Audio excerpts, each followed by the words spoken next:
The technology was returned by 30 submarines through a large commando action.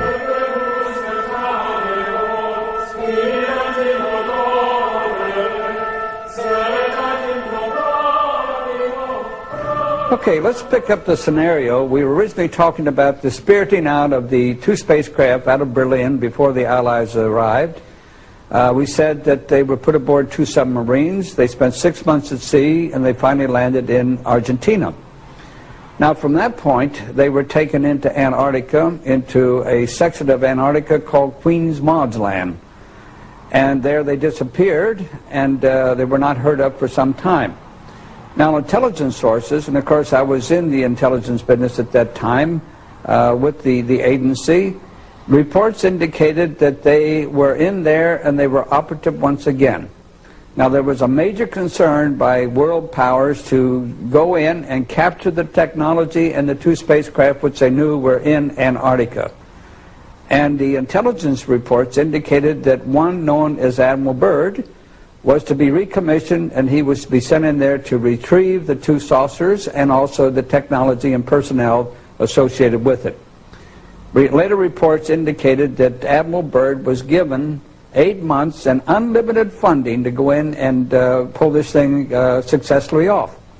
But we also know that within 8 weeks he was totally defeated. Now, the supposition at that point was that there was an advanced civilization and technology, most probably alien. There were with the Third Reich and the SS who was in Antarctica, and that those great and developed technologies were used to defeat Admiral Byrd. And of course, as it turns out, even to date, they're still there. We never did successfully get them.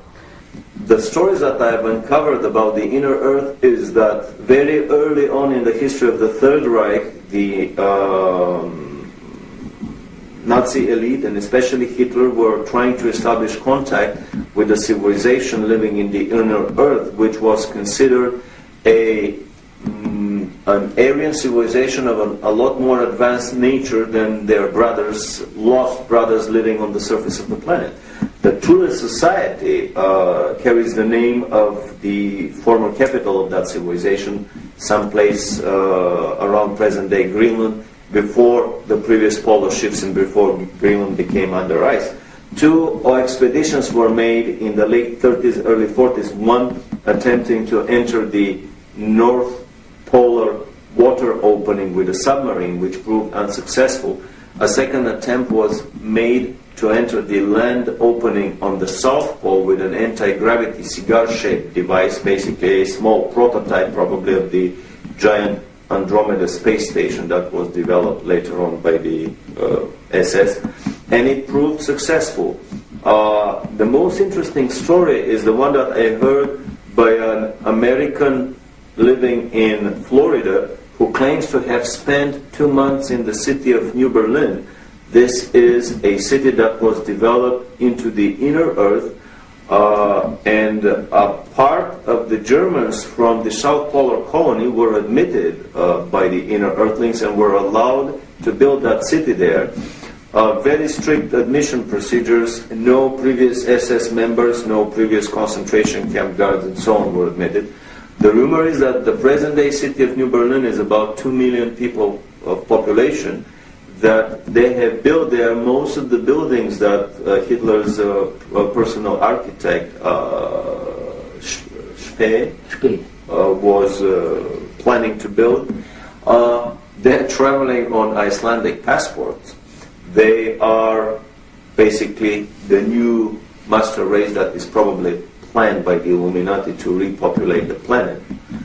And there is even a rumor that there is a New Berlin embassy in Washington on an unmarked floor of a high-rise building. You probably punch a code on the elevator buttons, and when the elevator stops on that floor and the doors open, you see the sign of New Berlin in the lobby. The kids of the New Berliners study in major institutions around the globe, Harvard, Oxford, Cambridge, Yale, and basically it is not a Nazi colony that is established in the hollow earth as an enemy of the present-day American and English Illuminati secret government. On the contrary, it is just basically the other side of the same coin. Some would even coin the new word, the Illuminati presence on the planet, that basically the World War II Nazis and the present-day Illuminatis in America are nothing more than the two sides of the same Illuminati coin. So basically, this is a colony, a presence in the hollow earth that has been established with a shoulder-to-shoulder cooperation of the Russians and Americans, organized, orchestrated, and performed through the quiet cooperation of the Illuminati government. After World War II, a military expedition under Admiral Byrd tried to recover the vanished technology.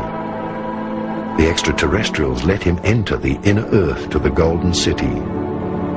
They delivered a request message for disarmament to the government of the United States. Admiral Byrd had to remain silent until his death, but after he died, his nephew published his diary.